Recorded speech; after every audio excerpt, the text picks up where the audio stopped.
Hi, everybody. I'm Shy Silver with a special guest today.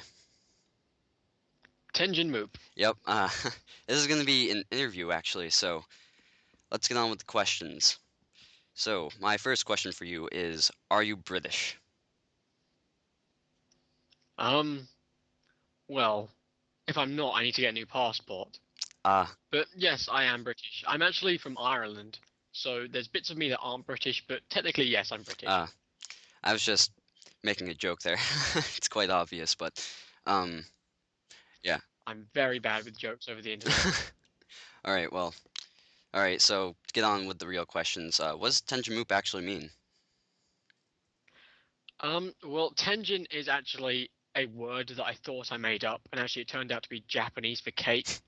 So I was like, that's a fun word, I'll throw that in. And then moop is actually derived from a in-joke with my friends when I was about 13, and I kind of threw that in there as well. And so it's kind of a culmination of a load of stuff, but it doesn't actually mean anything. So essentially it just means cake moop. Uh, well, So that's probably the lamest name ever.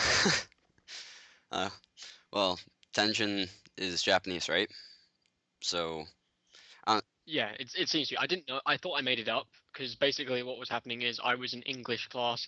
I had to write a short story, and I named one of the characters Tenjin, and I thought that I made the word up, but then I actually looked it up, and it was a word in Japanese. So, well, oh, that's quite interesting. Um, well, if tension actually means cake, what's your favorite type of cake? um, I'm a big fan of chocolate. Just generally, chocolate cake is a good thing. I think everyone could use a little bit more chocolate cake in their life. However, in Britain, I'm not sure if you have this in America or wherever, but or are you Canadian? I'm actually American, so Okay, it's just that a load of people I talk to on Skype, they're like, "I'm actually Canadian," and it gets really awkward. But yeah. um, because you can never tell the difference. They have like the exact same accent. But anyway, the question, we have this cake in Britain called a Victoria sponge, and that's really nice. I'm not sure if you have it in America, but it's essentially a layer of sponge cake, then cream, then jam, then sponge cake. So I'm sure you must have it, but you just call it something different. Probably. I've never heard of the cake, but I'm pretty sure we have it in America. I've just never, uh, I can imagine you do. yeah, Yeah. just never had it. So, when did you first have interest in video games? To be honest, video games was something I never really got into until I was about 5 years old, and my dad one day brought home a PlayStation 1 from his work because he basically the company he was working for was being sponsored by Sony at the time, and because he was like on the board of something or whatever, they gave him a free PlayStation 1 just as like a gift, and he brought it home, and it was originally a present for my mother, and she got Tomb Raider with it, and she was really, really bad at it. So she ended up playing it with me instead, and we kind of completed the game together, and then she bought me Rayman, and then I kind of did it on my own, and I guess I kind of that was my first experience with video games, and I guess I got hooked ever since. And then obviously growing up, you had the Pokemon games; those were a massive part of my video game life. Yeah, Ocarina of Time, all that kind of stuff. yeah, So I'd say that's probably my earliest memory of video games. nice. So, my next question for you is, when did you first discover Let's Playing? Well, I'll give the cliche answer here, which is unfortunately the true one. I found Let's Playing through Chugga Conroy when he first started. He was doing Earthbound, and it looked really fun. It looked like something accessible that I could do, that I could have a lot of fun with, and I did. And it took me a really, really long time to get comfortable with it, but eventually I did, and it became a fun hobby, and it still is. So, Yeah, yeah, I wish I had a more interesting story for that one, but I don't. and it's basically the same way I got into it, so, um, It's a lot of people were through Chugga Conroy, which is understandable. yeah. Because he was, I think, like one of the first five Let's Players out there, behind Slow Beef and Proton John. Yeah, he was definitely he was one of the early ones, definitely. But even if he wasn't one of the early ones, he was definitely one of the biggest ones very early on. So, Yeah. So, what's your favorite part of making Let's Plays? um, that's tough. I don't really know. The I think for some reason it's just there's nothing better than uploading a video and just seeing people interact with it, whether it be through comments or messaging you that they really enjoyed it, stuff like that. It's the feedback you get from the videos, and maybe it's just me and I like having my ego fed, but I don't know. I like just like kind of interacting with the people who watch my videos, getting their opinions on the game. Like say for example, I'm in the water temple in Ocarina of Time, and people will post a comment saying, "Oh fuck, it took me like 8 million years to do this. I got stuck in this bit," and it's interesting like that. But then again, it's also kind of just fun to kind of take 10 minutes or well now 20 minutes out of your day since there's no time limit to kind of make a video. And it's just a nice relaxing kind of hobby. So I guess there's loads of different aspects about LPing that I really enjoy, but I couldn't really put one down as the one sole thing. Yeah. Um, so do you watch any anime? And if you do, what series?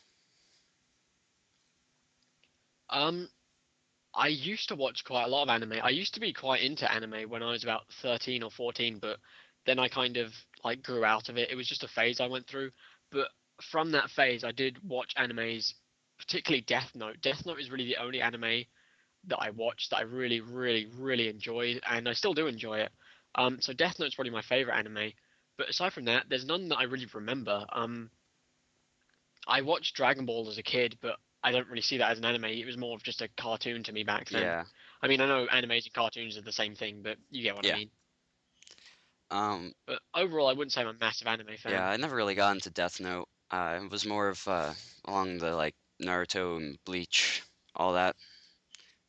Yeah, I hear that a lot. I mean, I my sister watches Naruto, I think, but I never really got into it myself. Yeah, the after we have Cartoon Network in America. I'm not sure if you have it in England, but they used to show Naruto all the time, and they just stopped. And actually, they used to show a lot of anime, and the whole thing, Toonami, just shut down. Just I just stopped watching. Yeah, we used to have Toonami as well, but they really only showed reruns of Dragon Ball GT, so no one really watched it. Yeah, so I basically just stopped there, and now I watch very solemn anime. If any, I watch like the older ones, like Yu Yu Hakusho. So Oh, I completely forgot about Yu Yu Hakusho. I love yeah. that one. Yeah, I that one completely escaped my mind. Yeah, I've been rewatching it and I just can't believe how good it used to be because I go through it now and I was like, I don't know, 13, 10 years old when it was on. And I look at it and it's a lot better than I remember it being. So, but It was on Adult Swim, wasn't it? yeah, and it switched to Toonami. Yeah, yeah, I thought so. We only got it on Toonami because there's no Adult Swim in England. Yeah, I don't know why. It would be just as popular, but oh well. yeah. So, going back to the video games, what's your favorite console? Um, this is tough because I want to say the PlayStation 1 because it was my first actual console. Then I want to say the Nintendo 64 because it has my favorite games in it, like Ocarina of Time, Majora's Mask. Yeah, Uh, but then I also want to say the Game Boy because the Game Boy was such a massive part of my childhood because of Pokemon. I'm gonna go with the N64 just because it has Ocarina of Time in it, and Ocarina of Time is probably my favorite game by far of forever and ever. yeah. Uh, Ocarina of Time actually had a big impact on video games when it was released. And Yeah, I can imagine. I mean, I don't really remember a lot of it. I think I played it first in America actually. I discovered it in America, and I actually bought it when I went home to England. But I remember it was the one game where everyone owned it and really loved it. It was a really weird kind of thing because everyone in my class when I was about 7 years old or 8 years old or however old I was, it was the one game where everyone enjoyed. Whereas most of the time we'd spend recess kind of bickering and fighting about which game was better, and this was the one we could all agree on that was really good. yeah, I'd also have to agree with Nintendo 64 being my favorite because it had Donkey Kong 64, which that was just basically my favorite game on that console. And then Ocarina of Time would, of course, come second. So I never played Donkey Kong 64, but I it kind of like struck me as a Banjo Kazooie kind of game. it was made by Rare, so it kind of was. It was more of a collectathon though than a venture. Yeah, I can imagine. So, what's your favorite video game series? Um, uh, as weird as it sounds, probably Metroid. Just because, like, I don't even know why I want to say Metroid. because Zelda is definitely closer to my heart. But for some reason, whenever someone asks me that question, I always say Metroid. And I like Metro Prime 1. I hate Metro Prime 2. I like Metro Prime 3. I like Other M. I like a couple of the older games, the Game Boy games as well. But for some reason, it's just the general feel of the games and the fact that it's so different from any other Nintendo game. I really respect that about the franchise and the series. And I also love the fact that Samus is a woman and she's kind of the very first woman in video games who was a powerful figure and wasn't the person you were rescuing. Yeah. So I suppose that I kind of just respect a lot about the series, even if I don't necessarily enjoy it. And so I think for that reason, it's my favorite franchise. And if that's not my favorite franchise, then either Pokemon or Zelda. But oh well. Yeah, I've only played Metroid Prime, I believe, and Other M. Those are the only two I've actually played, but I've always wanted to get more in depth because the story's actually quite intriguing. Yeah, the only unfortunate thing is they don't actually reveal that much about the story through the games Yeah. themselves. You have to kind of. I believe there's a manga of it somewhere. I never read it myself, but I think there's a manga that goes into the story really quite in depth, like all the stuff with the Chozo and how Samus was raised and blah blah blah. Wow, I didn't know they made mangas. I think I've seen a manga of Super Mario Brothers, but uh, didn't. I have a Zelda manga from when I was into my Japanese stuff, but I haven't read it in ages. I haven't bought a manga in years, but it was really bad. I can only imagine. Was it Yeah, you know Volvagia, the Fire Temple boss, it had Link actually owning that as a pet and then having to fight it when it grew up. what? Yeah, I was like, okay, the fuck? It was really crazy, but it wasn't very good. If they put that in the Ocarina of Time, I'm pretty sure that just would have ruined it for me. Well, Yeah, basically they tried to characterize Link, and it just kind of doesn't work because he's not supposed to be characterized. yeah, I read an interview from Miyamoto, and he said that he doesn't make him speak because you're playing as him, and basically you say things for him and you do things for him, so it's your character basically. Yeah, exactly. I guess that's why you're allowed to name him something different. Yeah. Actually, I like how you get to name Epona in Twilight Princess. Yeah, that was pretty cool. I can't remember what I called it my first try, but for some reason I usually like keeping Epona's name on Twilight Princess. I don't know why. Yeah, I think for the first time I played, I kept it as Epona too, just because I couldn't think of his name. Yeah. I wasn't expecting to be able to name her, so I didn't have a name ready. Yeah. So, are you bringing back Fag Noob? Um, I don't know how to say this without upsetting a lot of people, but no. Um, Fag Noob is a character who brought me a lot of fame, a lot of subscribers, and I didn't enjoy it one bit. To be honest, the fact that Fag Noob, the entire character, just brought me so much attention, or at least it seemed like so much attention at the time. I don't know whether it'd still be the same. I don't think I would ever employ him back into the videos.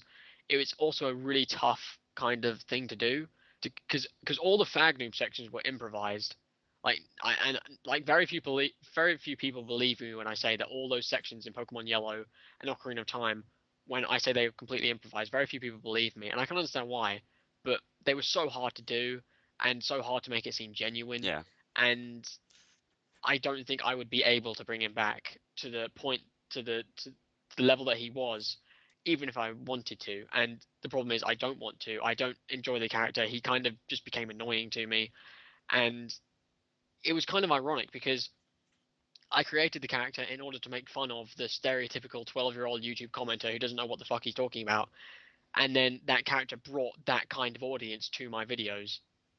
And so I didn't really know what to do. So the chances of me bringing back Fag Noob are pretty much none. uh, well, that's actually quite interesting because, I don't know, I thought Fag Noob was like, you just made him up and you brought him along because you liked him, but in reality you actually just despise him. I suppose it has a lot of levels to it. I think I never really played all the levels to be honest. Even I kind of think it's kind of like when I say levels, I make it sound like something like artistic and expressionistic and everything. It's really not. It's just a Pikachu that I gave a stupid voice Yeah. filter. But I just I just kind of like there is a lot of ways you can interpret it, and the way I always interpreted it was a satire of the YouTube community. And I know that sounds like a gigantic satirization of such a gigantic community, but that's what it was. And the fact that it was so popular, it kind of at that stage in my LPing community, not community career, I wasn't really ready for that kind of popularity, and I was getting so many people asking for more Fag Noob. And to be honest, it became a situation where people were kind of they were subscribing for Fag Noob and not me. And at the end of the day, I'm Tenjinmoop. It's my channel. It's my LPing stuff. And if you're not subscribing for me, then well, you shouldn't subscribe in the first place. And I guess as a leaving note, I suppose Fagnum just definitely isn't coming back. If he does, I just don't see how I could bring him back. I mean, with Final Fantasy X that I've just started, people are already saying that I need to name my Aeons after Fagnu, but it's not going to happen. That'd be I don't even know how you do that actually. But Yeah, it'd be crazy. yeah. Well, that was quite an interesting backstory of Fag Noob. So, Yeah, a lot of people just think I just made. I suppose I did make him up on the spot, but I when I made him up on the spot, when I gave him that voice, I never thought I'd actually carry it on. And then as I finished that video, I was like, hang on, maybe I can actually do something with this. And then I did. And so whilst his initial creation was completely random and off the top of my head, the the development of the character and the way he interacted with myself was kind of a satire of the YouTube community, huh, or the negative side of the YouTube community. yeah. Because I remember, like, wasn't that the only Let's Play where you got fan art? Or where you showed it off? No, it's the only episode, it's the only LP where I got enough fan art to have to make a special about it. I got fan art for all my LPs aside from Mother 3. Um, but Pokemon Yellow, I got, oh my god, the amount of fan art I got, it was mind-boggling. I had over 2 gigabytes worth of pictures on my computer from fan art, and I didn't understand how that was physically possible. It was easily I can't show fan art anymore in my videos because it just makes people make more, and I just can't show it anymore because people just want to make more and more and more, and I get inundated with it still. I mean, people still send me Pokemon Yellow fan art. It's absolutely ridiculous. I can't believe it got to the status that it did, and I can't imagine what life would be like for me right now as an LPer if it was still on YouTube. A part of me is very glad that it's not on YouTube anymore. So it's like a love-hate relationship, or Um, I'm gonna go with mostly hate. yeah, There are elements of love, but they're very overshadowed by the hate. There's a lot of hate there. yeah. I kind of caught a glimpse of that, but um, all right. So Yeah, I know I did such a good job of hiding and everything, but oh well. yeah, let's move on. I don't think I've actually got any more questions for you, so let's just end this off. Anything you'd like to say before you go? Okay. Well, this was fun. It's nice to actually talk about like backstory stuff. I don't often get the opportunity to talk about things in a more complex kind of narrative, but yeah, this was fun. And thanks guys for watching.